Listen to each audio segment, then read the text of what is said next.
parle de l'enquête sur la mutinerie de Rebeuss. C'est pas encore terminé. Alors, la DIC investit les hôpitaux ce lundi. C'est que l'enquête se poursuit. Hein. Ce qui s'est passé à Rebeuss. Vraiment occasion pour nous de faire chapeau bas à madame la directrice de Rebeuss, qui a quand même ce jour-là usé quand même de toute sa dextérité pour essayer de contenir la situation, parce que imaginons que ça explose là-bas, mais attends, même nous là, il va falloir qu'on rentre dans les douches, hein, parce que quoi qu'on dise, c'est quand même des gens qui sont en situation de privation de liberté. Alors, la DIC investit les hôpitaux ce lundi. Et puis, 13 détenus introuvables depuis la mutinerie. Il y en a 13 qui ont disparu. Ça, c'est Walf Quotidien qui nous donne l'information. Walf Quotidien nous révèle également que le fugitif, en l'occurrence Papsec, a été arrêté à Touba. Donc, dans ce qui s'est passé, il y a un qui s'est échappé. Et il a été arrêté à Touba. C'est un garde ou bien... Non, un fugitif, un détenu. Okay. Un détenu. Tu sais, il y a eu des événements, certains se sont retrouvés à l'hôpital. Entre-temps, il y a eu... Certains en ont profité pour prendre la clé des champs. Malheureusement pour eux, tu peux pas fuir. Ils sont recherchés, hein? Ah oui. 13 détenus introuvables depuis la mutinerie, le fugitif Papsec arrêté à Touba. Walf Quotidien parle également de la rentrée des problèmes à l'école. Obité Djangete. Ubité, tolof tei. Voilà, et les benkenyenke, les djafeng. La rentrée des problèmes à l'école. Il s'agit d'abris provisoires, manque de tables-bancs, inondations, déficit d'enseignants, sureffectif des élèves. Voilà les problèmes de l'école aujourd'hui. C'est le diagnostic. C'est les problèmes qui ont toujours été là. Hein. Ah oui, il faut les régler. Bon, c'est vrai que ça chaque année. Mais c'est-à-dire le sureffectif, c'est quand même, c'est bien, c'est mauvais. Si c'est bien, c'est parce que donc maintenant il y a plus d'enfants qui veulent aller à l'école. Les parents ont conscience qu'il faut envoyer les enfants à l'école. Et ce qui est illustratif encore, c'est qu'aujourd'hui vous allez dans une salle de classe, vous vous rendez compte qu'il y a plus de filles que de garçons. Ça veut dire quoi? Ça veut dire que réellement les mentalités ont changé ou commencent à changer. Merci beaucoup. Mais quand la classe aussi est pleine à craquer, donc c'est très difficile pour les enseignants aussi de dispenser. Absolument. Une salle de classe de 100 personnes, c'est pas gai. Mais bon, en fait, qu'est-ce qu'on veut? Tout le monde doit aller à l'école. Et il faut construire des écoles. Absolument. Plus d'établissements scolaires. Il faut vraiment former les enseignants. C'est important. C'est très important. À la une de Enquête Quotidien. Alors, Enquête Quotidien fait un dossier intéressant. Il s'agit de la parité homme-femme. La parité homme-femme. C'est très important. Alors, Enquête retient, Enquête le journal, la marche chaotique d'une loi. Enquête est là, j'essaie d'aider Anta. La marche chaotique d'une loi. Voilà ce que révèle le journal Enquête ce matin. Alors, dans le journal Enquête, il y a ce qu'on retient, c'est qu'actuellement, il y a 13 femmes mères sur environ 600. Il y a 600 mères au Sénégal, mais il n'y a que 13 femmes mères. Compliqué. Tu sais, la parité homme-femme, ça a été un peu le cheval de bataille de Aïda Mbodj, même Souad. Hein. Ah oui, Aïda Mbodj Souad a toujours mené ce combat. Et Fatou Sossar, qui est la directrice du laboratoire Genre Alifan. Ça, c'est sa spécialité.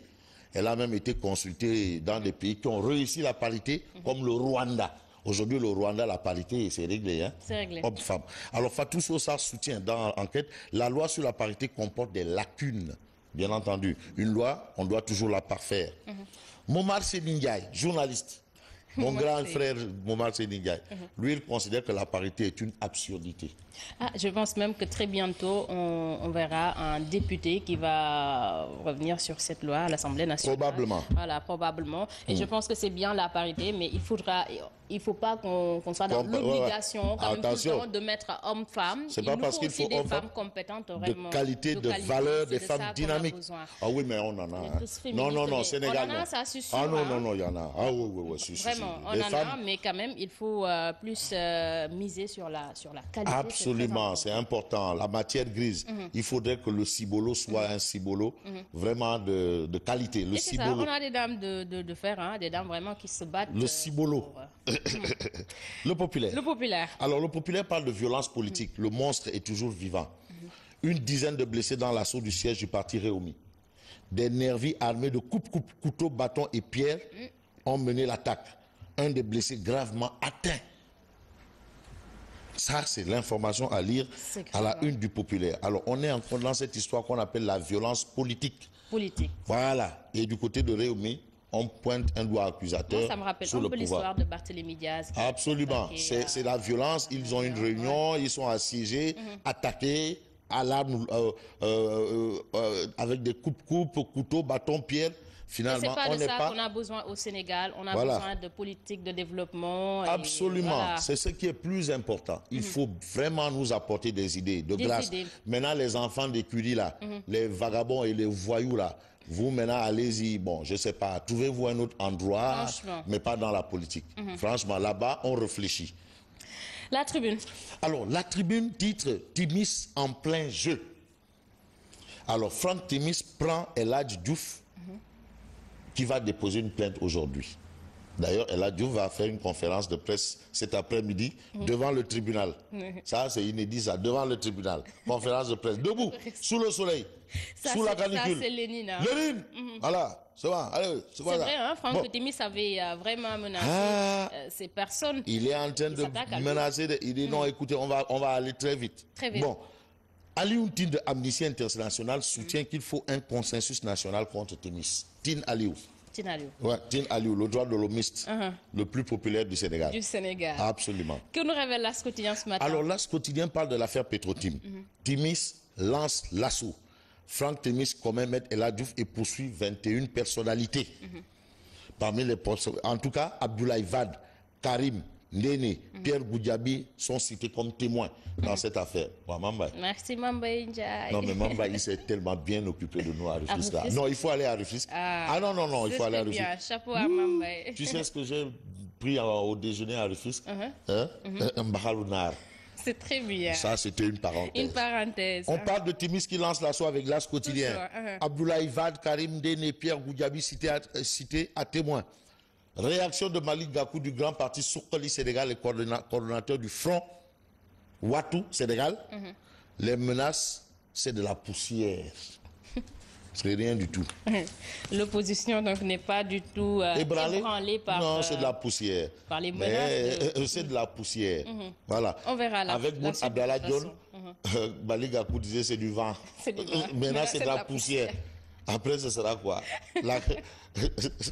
Ok. Réumi Quotidien, ça. Alors, Réumi Quotidien est avec Babacar Gaye, porte-parole, bien entendu, du Parti démocratique sénégalais, qui se prononce sur l'affaire du pétrole et les plaintes de Franck Timis. Alors, selon Babacar Gaye, Franck Timis a créé, bien entendu, des sociétés boîtes à lettres. À lire la chronique de mon confrère Hassan Samb de Réumi Quotidien, la malédiction du pétrole frappe déjà au Sénégal. On n'a pas encore vu une seule goutte. Mais c'est déjà compliqué. Compliqué. Très compliqué. Très compliqué. Sud Quotidien à ça une. Alors, Sud Quotidien, toujours sur la polémique autour des contrats pétroliers et gaziers, révèle que Souleymane Ndéné Ndiaye invite Macky à briser le silence.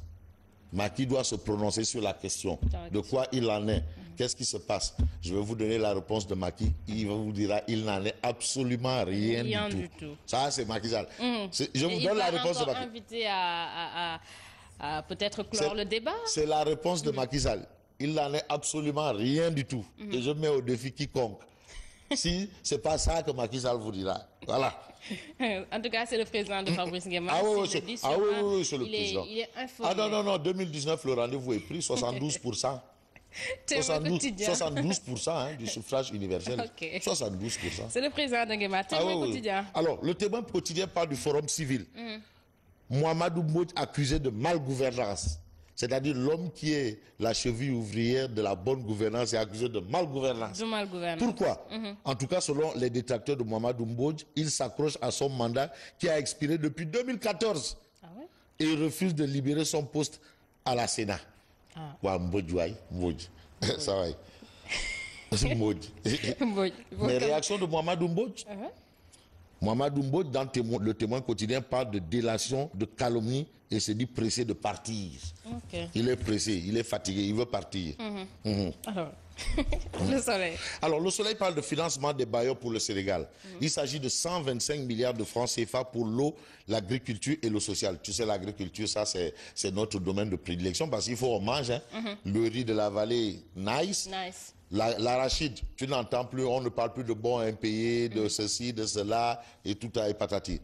Mais là, vraiment, il faut faire un chapeau bas à Sekendanan, Sunyundanan. Ouais, Pape Ablaï, Sekendanan. Non, l'agriculture, c'est réglé. Il n'y a plus de problème. Celui qui veut même cultiver, même devant sa porte, il peut le faire.